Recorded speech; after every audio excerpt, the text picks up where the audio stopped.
Ang templo nga bato o kahoy, simbolo lang na sa templo nga gitukod sa Ginoo dinhi sa kalibutan nga gitawag nato karon og simbahan. Ug ato nang gamitan og pinulungan nga sinibuano, ang templo nga bato o kahoy samaan ni karon gitawag nig simbahanan. Nya ang templo nga mao gyud ang lawas ni Kristo mao ang simbahan, ang katawhan sa Dios. Nya unsa may kinaiya sa templo nga simbahanan kaning bato o kahoy, ang tanan niyang bahin nagka-konekta. Unya lig-on ang ilang koneksyon. Kay kung dunay usa nga mobigay, malusno dayon ang templo. Nya unsa man say kinahanglanon sa simbahan, ang katawhan sa Dios, kinahanglan sad connected ta sa usag-usa.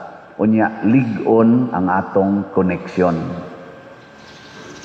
Gilingay mong tupad na connected ka nako. Na gusto kang makig-connect nako. Ana, o tanawa, wa mo manglingi.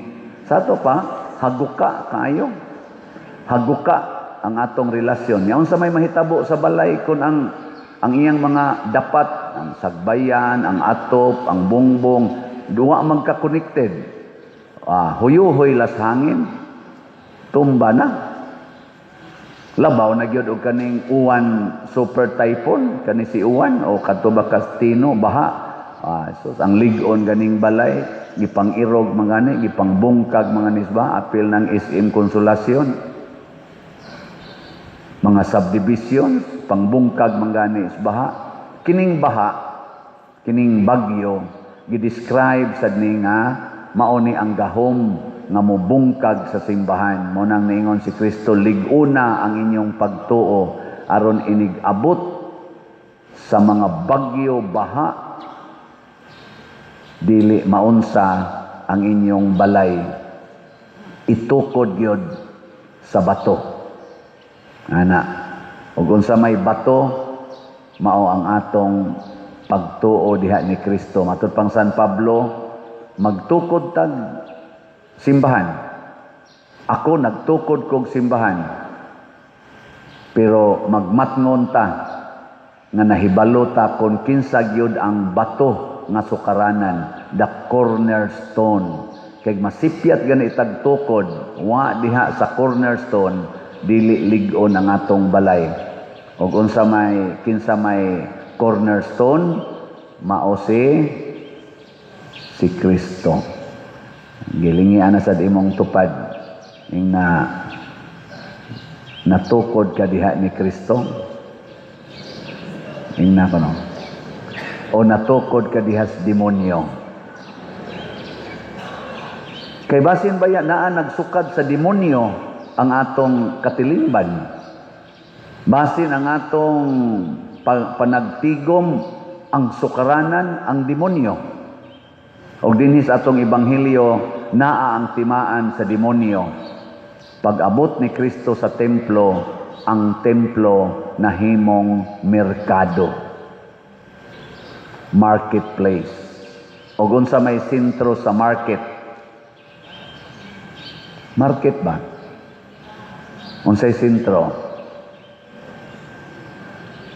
Nganong naa may market? Kwarta. Mao na kung ang ato ganing gihigugma o ang atong gituuhan na maoy makaluwas nato, ang kwarta na gani pasabot ang atong katilingban natukod sa sukaranan nga mao ang demonyo. Kay the love, the trust on money is the root of all evils. Muna siya. Kumusta mga ato rong katilingban sa Pilipinas? Hain man matukod ni Kristo o sa kwarta? Generally speaking. Kusga. Kumusta ang ato mga politicians? Nagkahiusa man na sila, tulo na ka branches, executive, legislative, judiciary. Hain man sila natukod sa kwarta o sa Ginoo?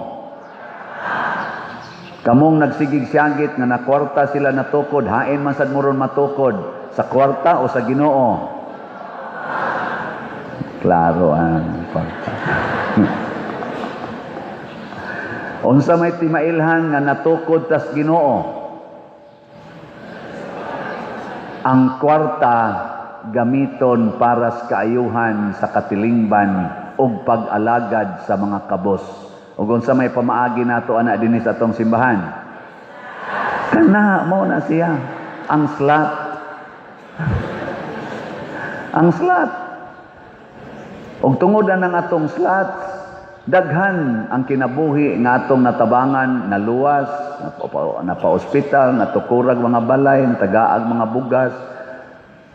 Daghan sang mga structure sa simbahan nga atong natukod didto pa ko San Vicente, Liloan. Unom ka tuig ko dito tungod anang slat-slat, nakatukod ta dito structures gikan sa pagkahaguka kaayo karon ligon-ligon na. Nakatukod tag mga laing structure sa Archdiocese, labi na sa Kapilinya di Fatima nga gibungkag na slinog. Pero natukod to nato. Nakatukod tag mga simbahan, nakatabang tag tukod og mga simbahan, sobra 20 ka simbahan. Visayas, Mindanao, doon na pa'y mga inana, generally speaking, Visayas, Mindanao, nakatabang ta, doon na pa'y pipila dito sa Luzon, tungod anang slot. Nga naman, kay ang kwarta atong gigamit para sa katilingban. Pero kung mabali na gani, ang katilingban, ato nang himuon nga pangwartahan sa mas pag-abot ni Kristo sa templo, ng ilang katilingban dito sa templo, gihimo ng business, masuko ng Ginoo ana. Mao tong giabog ni Kristo. O kay niingon mas Kristo, gub-a kining maong templo og tukuron ko ni sa tulo ka adlaw.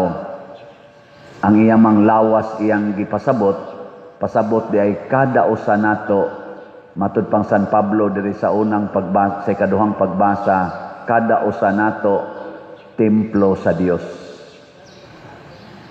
Sige, lingiyay mong tupad. Ing naunsa may imong gisukaran karon, kwarta o Ginoo? Unsa may mas importante nimo ron, kwarta o Ginoo? Kinsa ninyo dinhi ang moingon, pader karong adlaw ang tanang kwarta nga makita sa akong mata, akong ihatag sa simbahan. Taas ang kamot. Natanan yung kwarta nga mahikap o makita nako, ihatag nako sa simbahan. Karon lang adlaw. Taas. Oh, tanawa, wa gyud ni pataas. Pulos gyud mo nakasukad sa demonyo. Wa gyud ay mo'y kwartang makita ron. Sa inyo palang bulsa na nay mahikap, sa inyong pitaka na, dito sa inyong balay na, sa imong bank account na, sa imong GCash account na, ihatag na tanan sa simbahan. Karon lang adlaw. Di lang kumingon sunod simana. Nga naman, basig patay na kaigo-agi aning bagyo karon. Di nakaabutan sunod simana. Mga igsoon, kung ang kwarta na atong higugmaon, dili na ta mahimong tuburan sa kinabuhi, kamatayon, mahimutang tuburan sa kamatayon. Kini karong nang hitabo nato dinhis atong parokya, usata sa daghan kay namatay tungod atong baha, flash flood, tong bagyong Tino. Usata dinhi sa Central Visayas nga daghag nangamatay together sad sa Tagaliluan dito sa Talisay. Pero kita dinhi duha gyud ka barangay nga murag iguk gyud kaayo.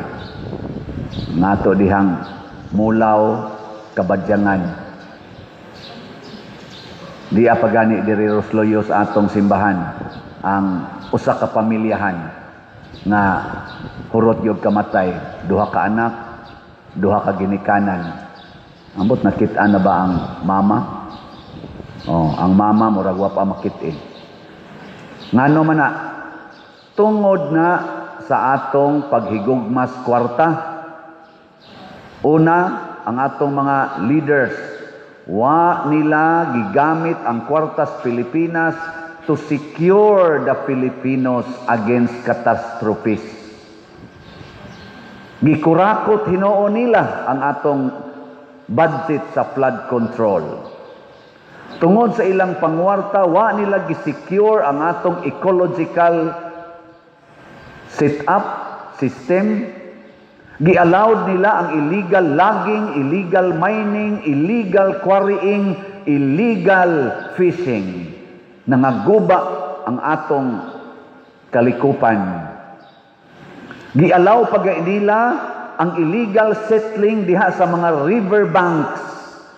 Kanang sapa, ang kilid anang sapa o kanang dagat na anay balaod nato nga dili na papuy-an.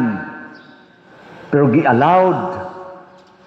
Ang uban pa gani, gipagamyan ang sapa kay gitukurag structure. Gibuhian pag yung mga baboy. Tua pag yun ang hugaw, gihug sa sapa. Among-among tungod sa kwarta. Karon mo ning hitabo. Nganong wa man nagipatuman ang maong balaod? O ipatuman pa dir, wa na'y mubutar namo, matod pas pipila ka mga politicians. Pildi mi sa sunod eleksyon, nahigugma man mo anang inyong dungog, nga wa na say lami karon kay nangalata na, lain rabay approach aning ato rong administrasyon.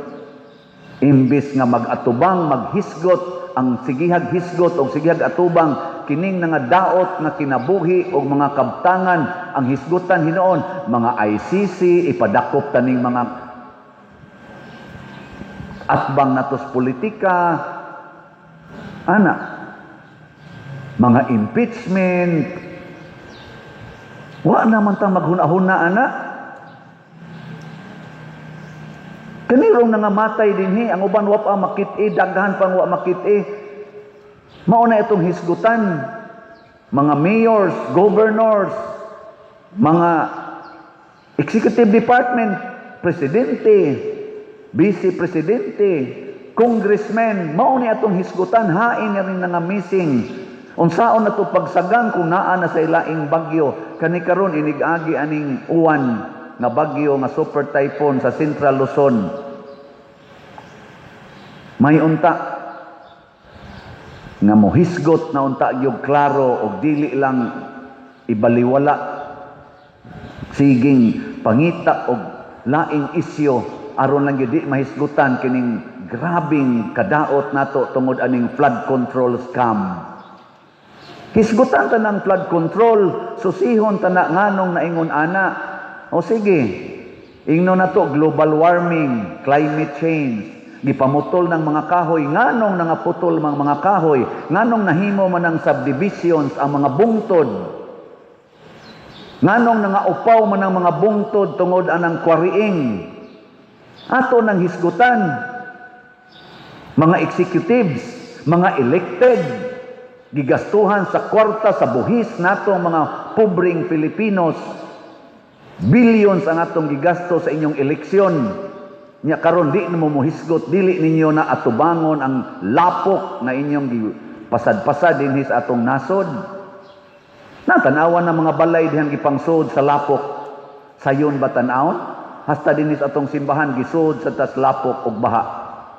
Dili sayon limpyuhan oy nanakit ang among hawak. Labi na ning tiguang na ta mo apil. Sakit ng hawak. Siging nos-nos anang lapok. Karon lang malimpyo-limpyo. Samot na, di ito grabe dining ato. Samot na ginang ato mga silingan, diha intaw mga subdivisions, mga balay, mga establishmento, nga napuno yun hapit sa lapok. Taga-tuhod, usay taga-hawak pang lapok sa ilang ground floor. Apil pa ganing simbahan sa Danau.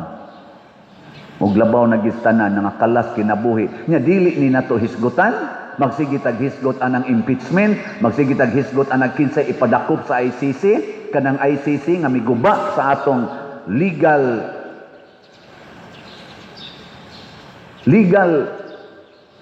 aspect sa atong nasod.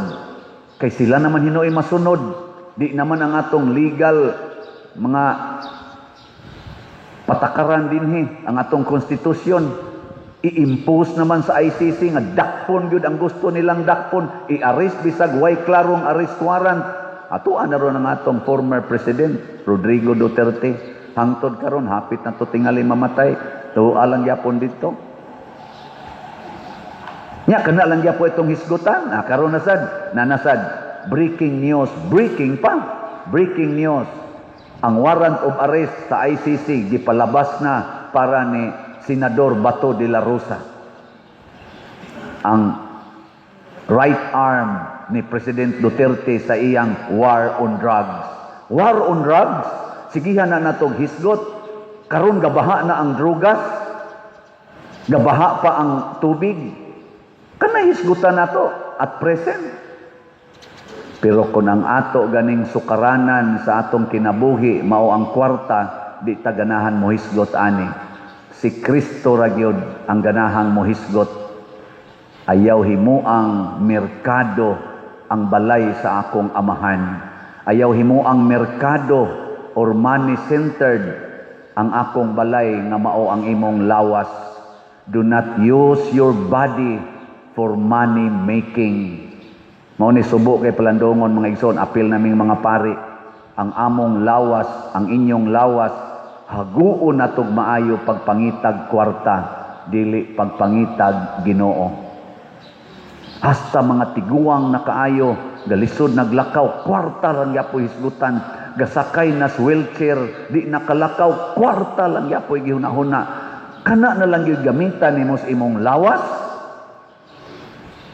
Gamiti sa kanag pag-ampo Gamiti sa kanag pag-alagad. Gamiti sa kana og antos. Muna ako, doon ako'y mga grupo. Ang akong gitudlo kanunay, kaning AAA.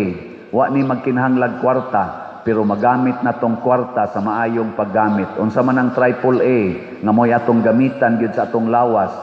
Ampo, alagad, antos. Usba. Gamita imong kwarta diha sa pag-ampo. Hala, palit mog slots para munindot ning atong lugar nga ampuanan. Napatay ilisanan nga mga bangko. Napatay ilisanan nga kisami.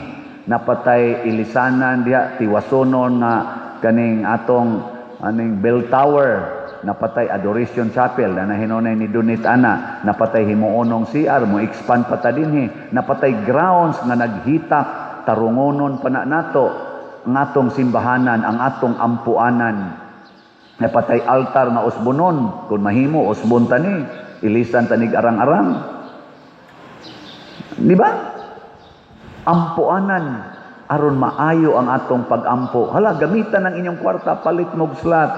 Unsa man nga slot, PPSC tag 100 pesos. Unsa man ang PPSC? Protection and Prosperity of Santiago de Compostela. Nakatukod na ta dito og buildings, simbahan o kumbento sa akong previous parish. Ako inong mga online parishioners o territorial parishioners, apil na mo nako kay sige mamog pamalit og slot. Nakatukod ta dito pero napatay bayronon nga tiwasonon para ang ato sang nautangan ato dili sa dintawon magkalisod. Mamalita diat slot.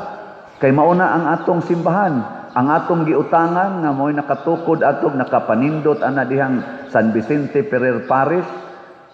Nagantos pa karon kay wa pa ta kabayad.